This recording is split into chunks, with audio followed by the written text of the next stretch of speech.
J'ai déjà perdu une audience potentielle avec les fillonistes, que je me suis mis à dos, lors de ma dernière vidéo sur les primaires à droite.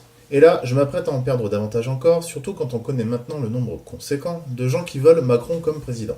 Mais bon, je suis libre de dire ce que je veux, et tant que je le peux encore, je ne vais pas me priver de le faire. J'entends déjà, de là où je suis, les critiques qui fusent à l'encontre des malheureux votants qui sont allés placer leur bulletin dans l'urne en faveur de Hamon ou de Mélenchon. Eh mais l'autre là, il a rien compris quoi. Entre Trump et Poutine, tu crois que Hamon ou Mélenchon, ils vont faire le poids? Non mais t'as cru qu'on était au pays des bisounours ou quoi? Les bisounours. Oui, mais alors voilà, il me vient l'envie de revenir tranquillement sur le bonhomme Macron et toute la galaxie qui gravite autour de lui. Bisounours.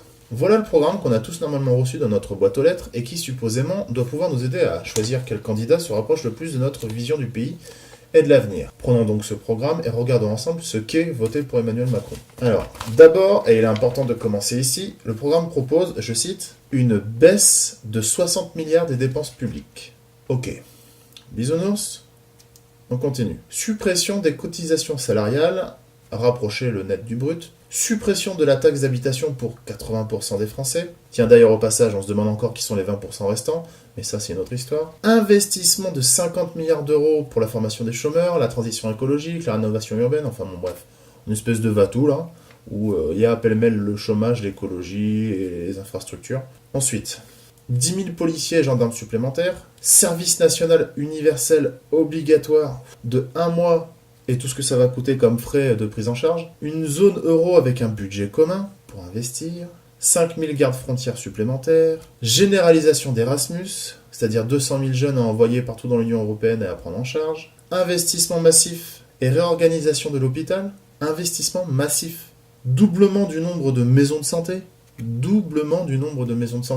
un ou une auxiliaire de vie scolaire pour chaque enfant en situation de handicap, etc., etc., etc. Et j'en passe, tous plus discutables les unes que les autres. Alors, certes, les intentions sont tout à fait louables, bien entendu, mais est-ce que quelqu'un peut m'expliquer comment on peut faire autant d'investissements substantiels tout en faisant 60 milliards d'économies dans les dépenses publiques? Alors je sais pas pour vous, mais moi la calculatrice elle a fondu. Bon, vous voyez bien que le pays des bisounours n'est pas du tout à l'endroit où les macronistes bien tentés veulent nous le faire croire. Voilà un candidat qui se proclame du renouvellement. Et qu'est-ce qu'on voit pas depuis le premier tour? Un défilé de têtes bien connues dès l'ascar de la politique. Bayrou, Cohn-Bendit, Lepage, Gérard Collomb, Delanoë et j'en passe. Alors c'est ça, l'esprit du renouveau? Et Bayrou, sérieux, c'est pas un bisounours ça? Bon, vous l'aurez compris, j'ai beaucoup de problèmes avec ce lendemain de premier tour. J'ai très peur qu'avec Macron, on assiste à l'événement d'une ère ultralibéraliste, dans la droite continuité du quinquennat de Hollande, dont il a été d'ailleurs, je le rappelle, 2 ans ministre et 2 ans secrétaire d'État. Ce qui peut laisser songeur sur une idée du renouvellement, vous en conviendrez. J'ai peur que cet esprit anglo-saxon très communautariste prenne racine. Prenez son discours de Marseille. Voici une vision quand même, somme toute très communautariste, sous couvert de république. Et puis, non mais...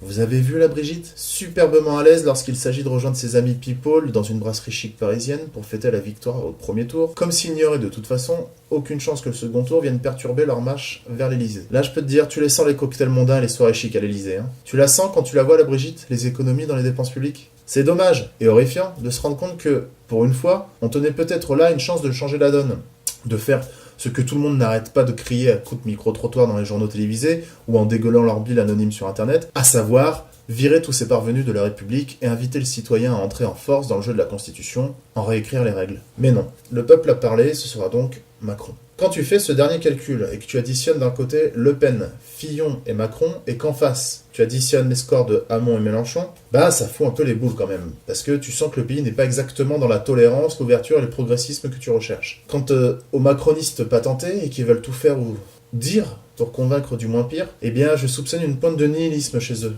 dans leur argument. Comment peut-on voter moins pire sans être nihiliste? Alors au pays des bisounours, déjà on prépare les législatives en parlant de cogestion avec les républicains. Donc voilà ce qui nous attend, un peu du pire de la gauche et beaucoup du pire de la droite. Au pays des bisounours, tranquillement, on rêve déjà du pays de Candy.